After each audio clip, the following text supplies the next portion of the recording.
Ready?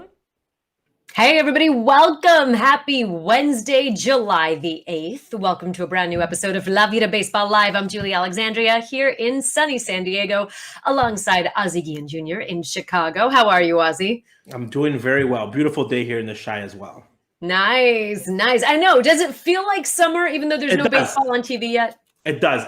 The weather outside is great, which at least gives you a little bit of a positive. And you know what? There has been, as weird as it looks, watching guys take batting practice versus their own teammates with no one around in the stands. At least it's something. And it's been at least a little bit of fun the last couple of days. Something to be said for inter-squad competition. We like it. All right. Well, let's go to our poll of the day. I love a good poll. The big news this week on Monday after our La Vida Baseball Live show, it was released, the 2020 60-game truncated, abbreviated MLB season. We want to know, which matchup are you guys most looking forward to? There were some good ones. So I picked, would it be A, the Nats versus the Yankees? They're going to have the crown of the opener on July 23rd. Everyone else starts the 24th. They get to start the 23rd. The Dodgers versus the Astros on July 28th and 29th, or a little crosstown rivalry with the White Sox and the Cubs, because they're all playing their division rivals, their geographic division rivals. So which do you guys think? I don't know. The choice for me, Ozzie, is so clear. I have to go with the Nats versus the Yankees, even though the Dodgers versus Astros is winning with 39.7%. But for me, that's the drama. That's the dramatic one. Everybody wants to see the Astros, right? I like the Nationals Yankees because I'm very excited that Major League Baseball gave the Nationals their due and are letting them be the first team to open up, just like if it was a regular season, because they are the defending champs. We cannot forget that. I also think that both teams are very good. This could be a matchup in the World Series. We're going to go see two top teams in the league with great power rankings start off the season. So that's the exciting part. I think the Astros and the Dodgers, obviously the drama, the novella, everyone wants to see what's going to happen. Again, two very good teams. I think that it's going to be a series that is going to be a one that's going to be watched, not only because of the drama, but also because it's a division. It's, who's going to battle out. They're going to be playing each other a lot, both very important. Then the third one, the final one, the White Sox and the Cubs, again, just like New York and the Mets, it's going to be fun for the fans. It's finally games that count. You're going to see each other often. And there's a series there they're ending the season versus one another. So both teams could be in playoff contention, having to face each other the last series of the season. So that's going to add an extra bit of excitement for bragging rights and also potentially you eliminating your opponent. So it's going to be fun. I think one of the positives from this 60-game schedule is that you have a lot of rivalries happening. So all those games that maybe would have been one or two games kind of spread out through the summer, it's going to be intense and we're going to get a lot of it. Absolutely. For me, the answer is obvious. The Nats versus Yankees, just the fact that we have the probables, that we're calling them probables at this point, Garrett Cole versus Max Scherzer would be absolutely phenomenal. I would love to see that pitcher's duel. Not only that, let's just look at the dates from a timing perspective. To me, that's the one I'm looking forward to because, Ozzie, so much has gone down. If we can just get to the opening day, if we can just get to seeing a game, I will be happy to see two teams run out onto the field on July 23rd. If we can see that happen, I would be happy because there's hope. There's hope. There's a lot of hope, but there's also a lot of hurdles. And we're going to get into that in the show. We're going to talk about the challenges that these players are facing, that Major League Baseball is facing with this abbreviated season and testing and what that means for everyone. So, of course, the big news of the day, that 2020 schedule was released. ESPN got the first pick of the draw by picking some of the biggest games, and then the rest, the RSNs will broadcast. So very much looking forward to that. I don't know which matchup, though, to you in your mind, which division geographically? East, Central, West. I think the East is going to be quite interesting because, again, everyone focuses on the really weak teams, but there's a lot of teams that are well balanced. Philadelphia, the Mets. They're not going to be easy for the Yankees. Okay, the Yankee Tampa, whoever plays better against the National League is going to win the American League East, and then vice versa. I think that whatever team in the National League plays better against the American League teams. is going to be a big wake up. The most balanced one, I think it's obviously the Central because a lot of teams are middle of the road and a lot of what ifs. I think the National League, the West has a lot of way better teams. And again, Mike Trout opts out of the Angels. I have him completely out of the race. Or something happens with. I'm saying if he opts out, like someone like Trout opts out, because right now I have the Angels and the Rockies actually being potential teams that could sneak into a wild card game. Okay. If a player leaves a team of that caliber, I can have him completely out. But again, it's very exciting because I think in the West, there's going to be a lot of more teams that would not be in the race if it was a regular season. In a shortened season, I think even the Giants are going to be dangerous. Same thing with the Diamondbacks. So for baseball, I think from a team standpoint, I think that this helps more of the teams that were middle of the road and were not going to compete in a regular season more than the teams that were going to be very, very good. Because again, they're still good, but there might be more opponents to get to that playoff atmosphere. Absolutely. The first team that comes to mind when you mentioned that and put it that way is the Dodgers. Correct. They have a lot. The Dodgers have a lot to lose because they were a very good team. But again, we don't know how they're going to play in a shortened season. Again, they're the team to beat, but they have a lot more to lose than, let's say, the Giants or the Diamondbacks. That's a guaranteed. Even the Padres have a chance. Even the Padres have. Again, you look at some of these, and I'm looking at it from a competitive standpoint, because a lot of the hitters, they haven't looked as great as I thought they would in the competition in inter squad batting practice. You think it's a long layoff? I think it is. I thought coming into this that I was going to see weaker pitching and guys destroying the pitching. Right. And it's been the other way around. I've seen the pitching and I was like, whoa, especially from a prospect level. I've seen a lot of young prospects throwing, and I don't think teams are going to be scared to use them. So in a shortened season, you might have to, you might see better pitching than you will offense. And that's something that to some teams it might help, and other teams it might affect them. Yeah, it'll be interesting to see how they make up those player pools because now we have more options, more guys. So it'll be very interesting to see how different teams structure that player pool. All right, breaking down every team. Check this out. Via their schedule. This is a really cool graph. I love what this looks like. This is from Darren Willman. He's with MLB Advanced Media. He made this great graph. It really puts it in perspective visually when you see how these teams will travel with interdivision rivals, interdivision plays. You've got how segregated is that? You've got the West, which has a large expanse, and then you've got the Central, and then you've got the East. And it just kind of puts it out there for you so you can see where the teams will be traveling to.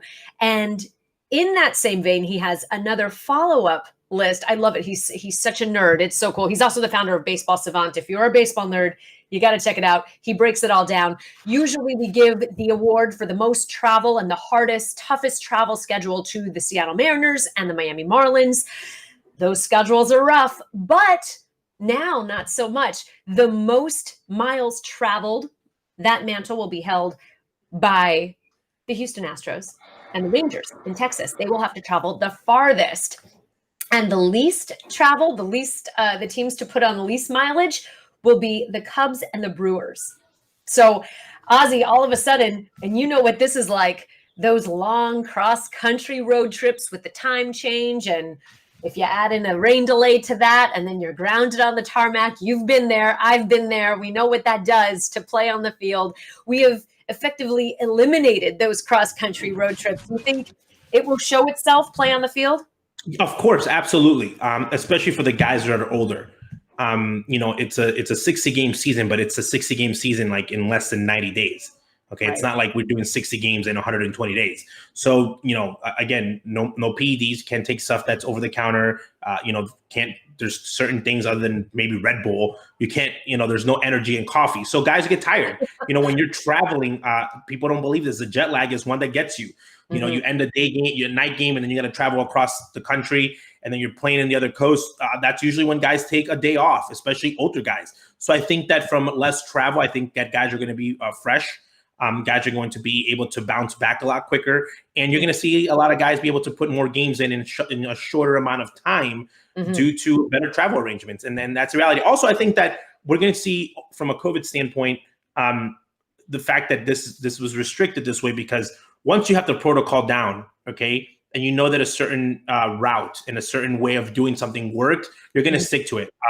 Again, if you're going to be that one charter flight and it's going there, passing through security and whatnot. So I think that teams are going to be able to figure it out easier.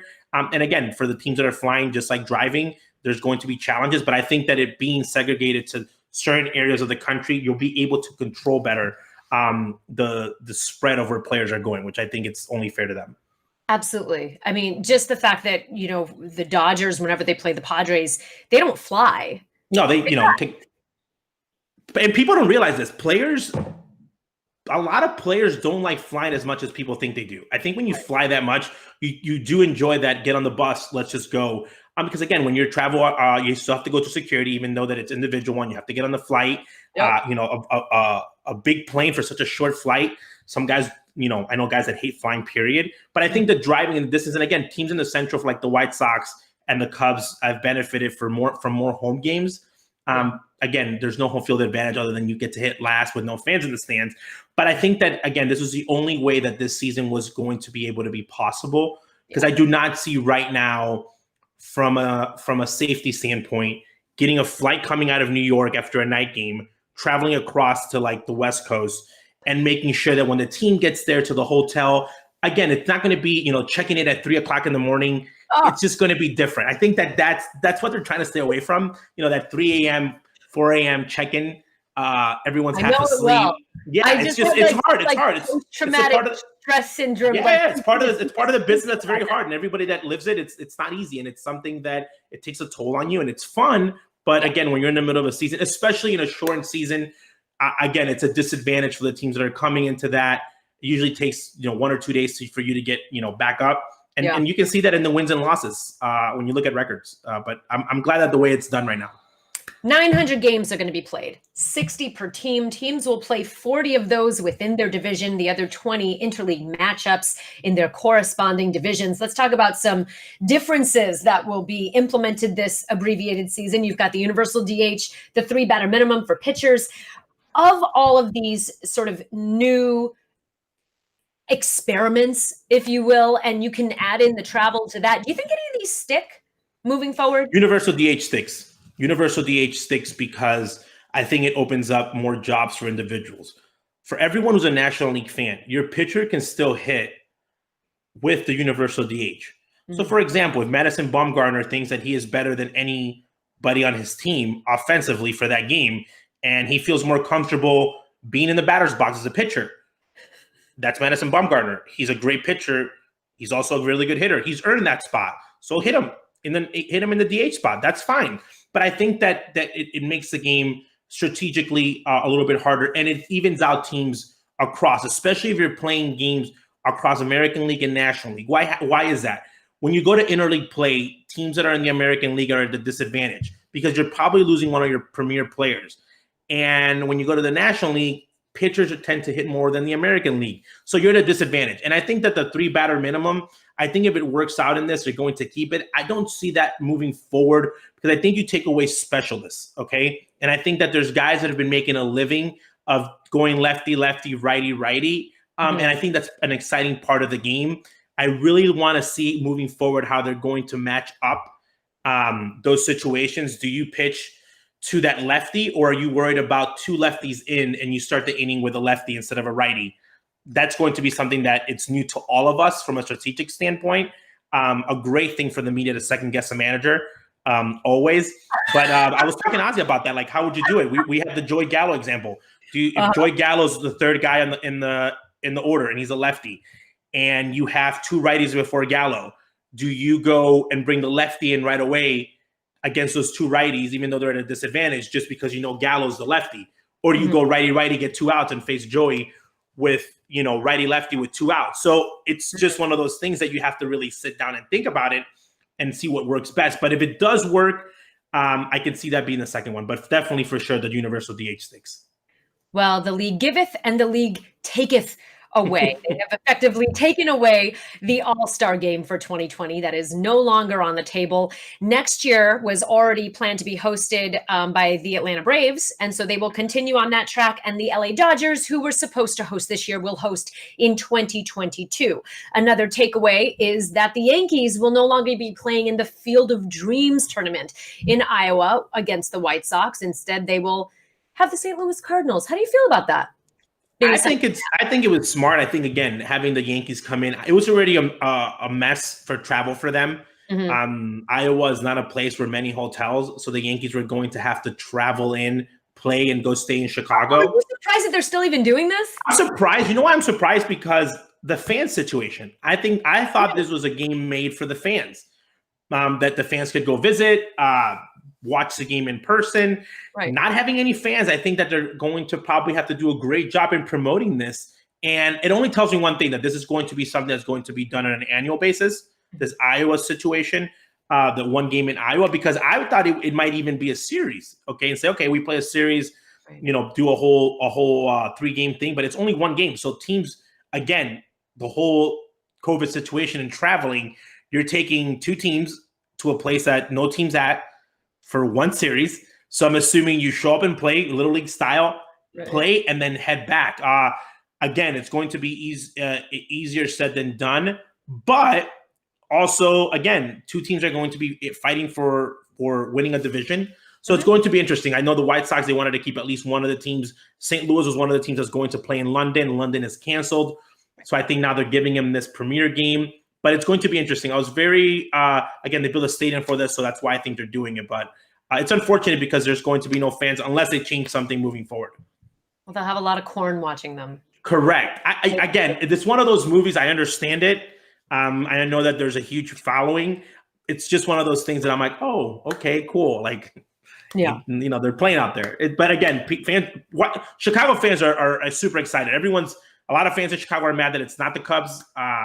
And it's the Sox and the Cardinals, and this would have been a perfect opportunity, right? Because it was already built into the schedule. Correct. So why did people do that?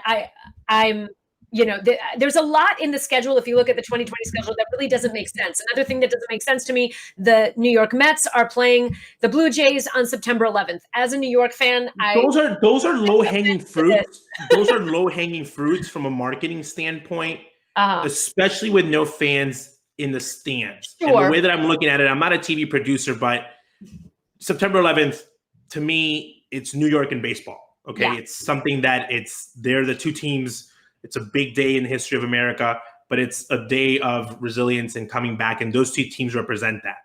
I think that they could have done something amazing, positive, showing stories, talking about where we're at currently, and just making it really, really positive, because I feel that when you're a you're a Mets or you're a Yankees player, that day in New York, it's very special. I think it would have made perfect sense. But again, sometimes I'm like, who does this? It would have been an amazing thing to do. Yeah, it would have been nice. And we don't know if this is in response to that or if this was something that was already in the works. I would have to imagine that, knowing what I know, that this was already in the works, but it was announced yesterday that next year in 2021, the Yankees will play on 9/11, celebrating not celebrating, but commemorating the 20th anniversary of those terrorist attacks on 9/11 that occurred in New York City, playing at Citi Field, which is really only a few miles away from Ground Zero. The fact that they are doing this, certainly will be a very emotional game. I'm interested to see what Pete Alonso, the polar bear, does for this. Last year, he commemorated the 9/11 first responders in New York City by going against Major League protocol and wearing spikes. And he got his entire team outfitted with hats to honor those first responders. He did have to pay a fine, and he did it gladly. He also donated his spikes to the 9/11 Memorial Museum at Ground Zero, which was really wonderful. So I'm very much looking forward to that. I love that they announced this, whether that was done in response to the outcry from New York fans, Mets fans, that the Mets were going to be playing out of the country, really, on 9/11 during this truncated season. We don't know, but it was a wonderful announcement. I'm very much looking forward to that. Hopefully we get to that point. Moving on, let's talk about testing, because let's be real. This shortened, abbreviated season is only as good as the testing. There have been a lot of issues. Just this week alone, at least four teams had to cancel their practices due to ineffective testing. Now, that ranges from tests not showing up to the facilities to test results not coming back. In the case of the Oakland A's, they still haven't received results on their tests that were taken back on Sunday. Now, at the beginning of the week, people were saying, well, it's because of the July 4th holiday. Well, don't you think that when MLB planned this, that they would have taken that into account? Manfred and the rest of MLB put out a statement saying this will no longer be an issue. We understand that there were some logistics issues given the July 4th holiday, and that they should not have any foreseeable delays in the future. But here we are, it's Wednesday, July 8th, and there are still delays. Players, managers, coaches have come out and really denounced the fact that this whole thing has been just a cluster. They have every right to be mad. You know why? Mm-hmm. This is not a third party that they hired a company to do this and the company is not doing a good job. This is Major League Baseball. They said, we're going to use our PED facility to test for COVID-19. And everybody said, we have PED testing facilities? We had no idea. It was something that was like, oh, really? Okay. Right. So if someone says that, I was like, okay, they obviously have all the protocols in place, which is really good because I thought it was great that they were doing that because you never want sports to be ahead of anyone that really needs the testing. And again, everyone's oversaturated with testing and it's something that the whole country is facing that. So to have their own testing was something great, but it's getting to the point that they don't have it together. And these are things that I kept bringing up during negotiations, okay? That if Major League Baseball spends so much time in negotiating money, okay, they wasted so much time negotiating money that they didn't really focus on things like the testing. Right. Where is the testing coming from? How is it going to be? Like, do we have this logistically? And I understand why teams are upset because you don't want to have someone. There's been so many players that have shown a positive test who have shown no signs of the disease whatsoever. I think that when you have a cold, you don't feel good, it's very easy to stay home. And you're like, okay, I don't feel good. I don't go. I'm not going to get anybody sick. But when you don't show any symptoms, you don't want to get anybody sick. So if you're at practice and you're that player, you don't want to get 2, 3, 4, 5 guys sick and then have a bigger problem in your roster. So I understand completely where teams are coming from of like, hey, we need this testing to work because we're risking our players and their health having them here. So I think it's only fair. And I think Major League Baseball needs to take a hard swallow and say, you know what, you guys are right. And we're going to get on top of this testing. And they can't, when you test PED and you have a false positive, it's okay. You might delay his suspension. It's not the end of the world. It might be the end of the world for our morality and for our stats and our asterisk and, is this player playing clean or not? And kind of for our gossip of the world of baseball. That's okay. I'll take a false positive in PED world. When it's about COVID-19 and its players' health, you cannot have a false positive. You cannot make mistakes. There cannot be any room for mistakes. And you have, at this point, as a fan, we're sitting back, we're kind of soaking up every little bit because it's the only baseball we have right now. So everybody's watching this under a very, very close microscope. And here we have big guys. You've got big names. You've got the Nationals general manager, Mike Rizzo, canceling practice, saying if this doesn't get resolved, we are not running these guys back on the field. You've got Chris Bryant of the Cubs saying, quote, I really wanted to play this year because I felt that I would be safe and I would feel comfortable. But honestly, I don't really feel that way. He also says that what we agreed to was testing every day. And we have had guys here that showed up on Sunday and hadn't gotten tested again, even 7 days later. I mean, this is glaring. He's really pulling the covers back and he's letting it be known. He's telling the media, he's putting it out there. He's not keeping this inside the clubhouse. He's not taking this to Theo. He is putting it out there for everyone to know that something is rotten in Denmark and the system is not working and that this is a very scary thing because you're playing with guys' health. So hopefully this gets resolved. We will keep you guys updated on what ends up happening. But the other thing, time is of the essence. And as you said, Ozzy, you were not impressed with the hitters right now. They only have a few more weeks. We've got, 2 more weeks until the quote unquote prospective opening day for the 60-game season on July 24th for most teams.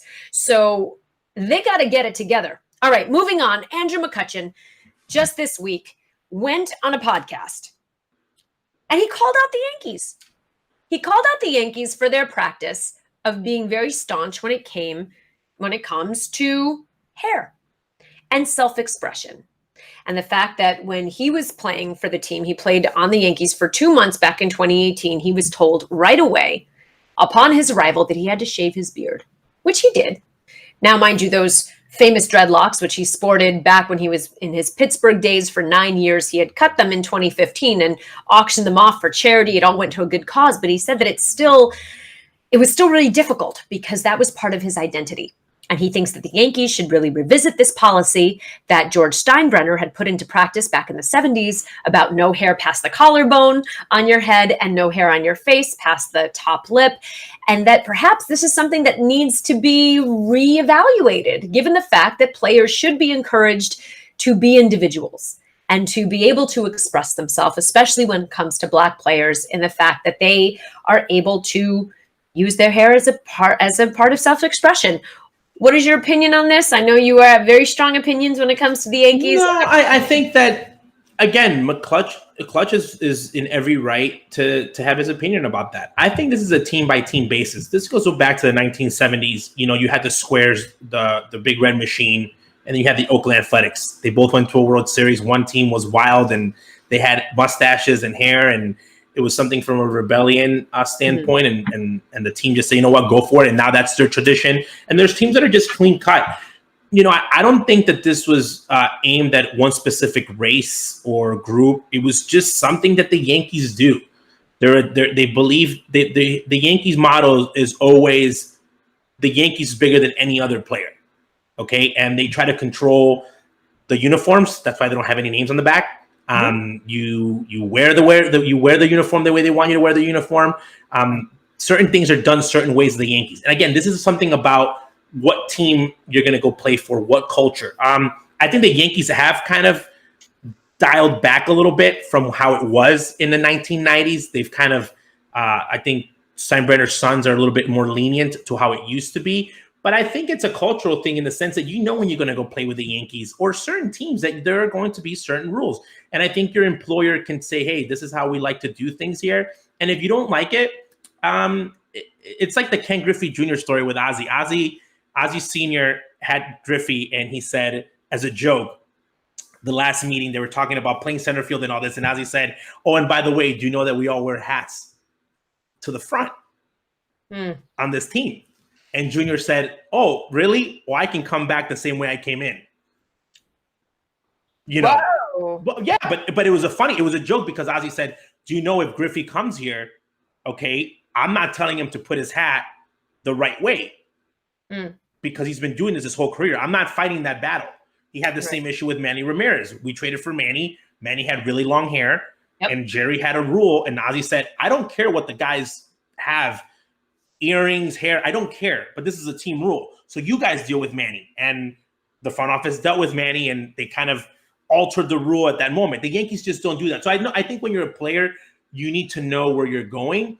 But I think that he's got a point in the sense of like players should know where they can be a little bit more free. I think from a Yankee standpoint, you have to look at it as, if the best player in the league has really long hair and won't come to play for you because you're going to make him cut his hair, I think that you're not doing a good thing for your team. But I understand from a player standpoint, if you want to play for a team that's going to tell you what to do.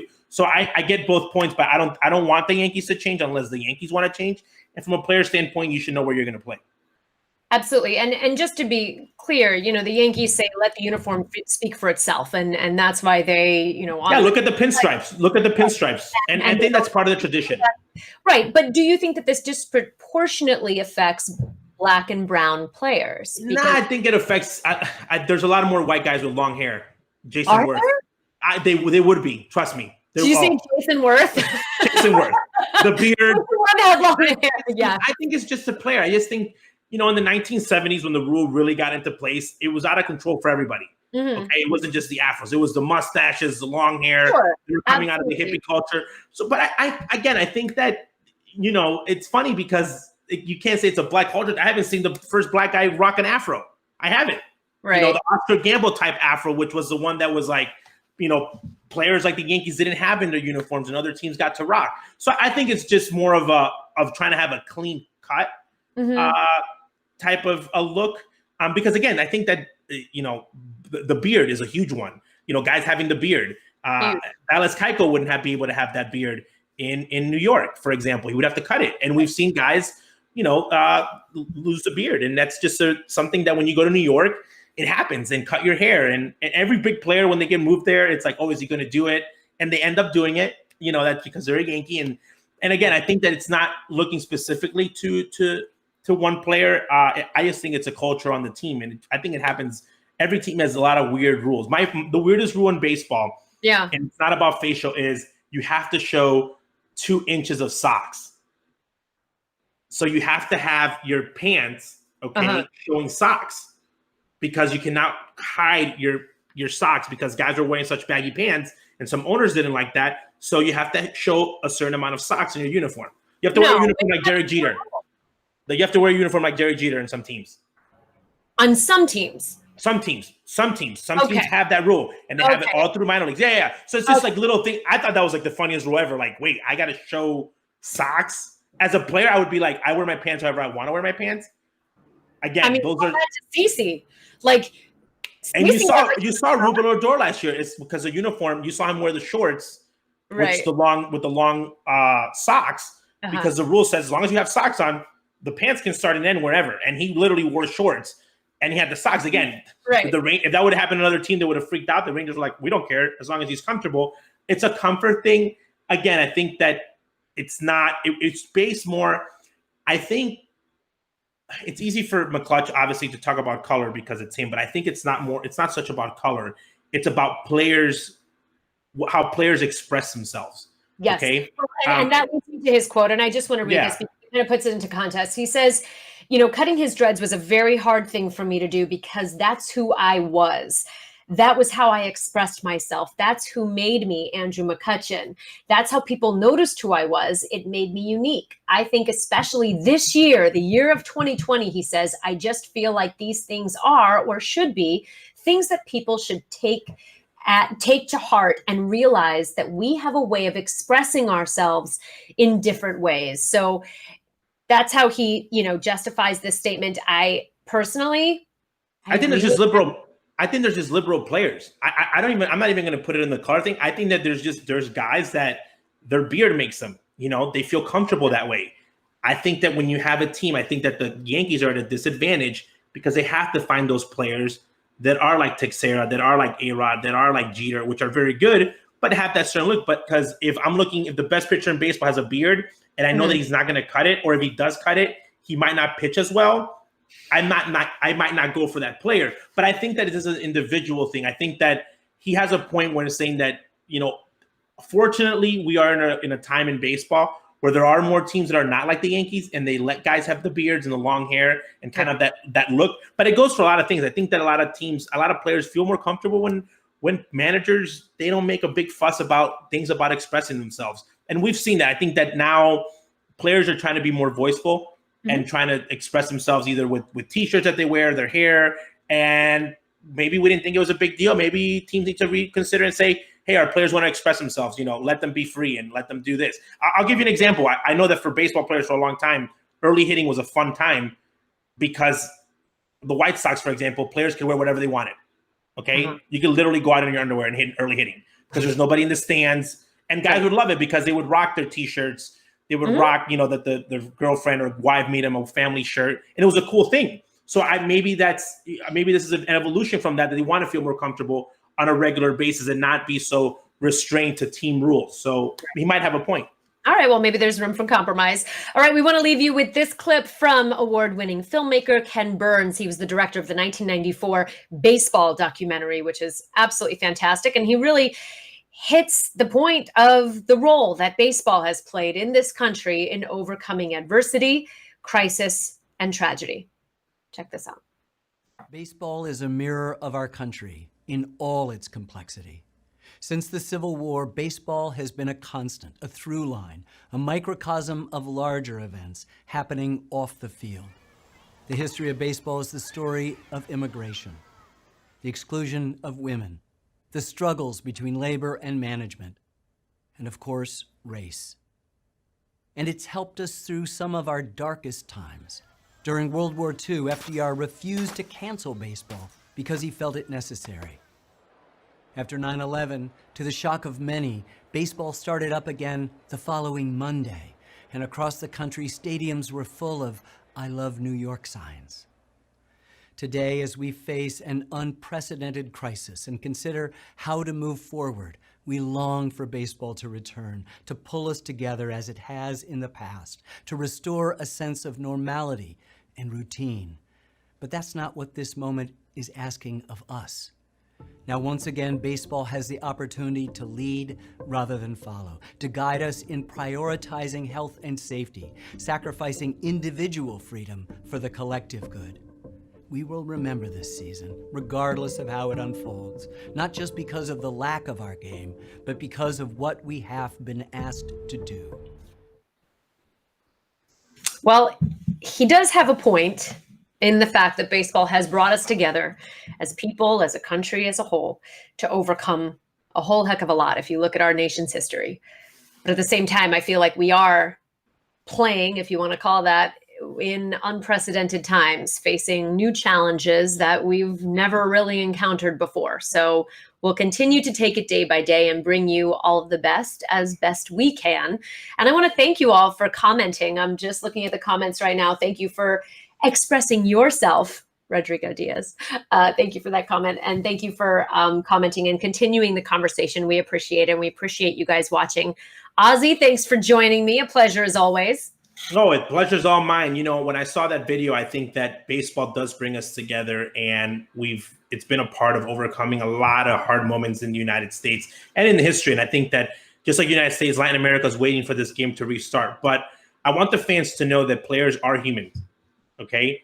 And whoever opts out, okay, no matter how they affect your team, it could be a superstar like Mike Trout. It could be a backup player like my cousin Eddie Alianza. It could be anybody. It could be a coach. It could be a player. It could be a manager. They have that right, okay, because they're leaving money at the table, and that's their decision. And what we have to do is move on, and somebody will take their place, and hopefully there'll still be a season, and you play it. And you play it, and you deal with that player not playing for the next season and whatever comes after that. But for anyone who wants to opt out for whatever reason it is, I've come to the point that I cannot critique because I'm not in their shoes. This is a decision made from each individual, and you have to respect that. This is not crossing the line in a scab, what they called it during the strike. It's nothing like that. It's a decision made, and you're leaving money on the table. And whatever they want to do, as long as it's between them and their family and their franchise, we have to accept it. So for the guys who are on that roster and throughout the season, we will root for them, and hopefully that there will be baseball, and we can grow from this and learn. So that's my take on it. I couldn't agree with you more. It's nothing personal, Michael. It's business. Thank you so much for watching. We appreciate it. We'll be back next week with more La Vida Baseball Live. Thanks for watching, everyone. Have a great week.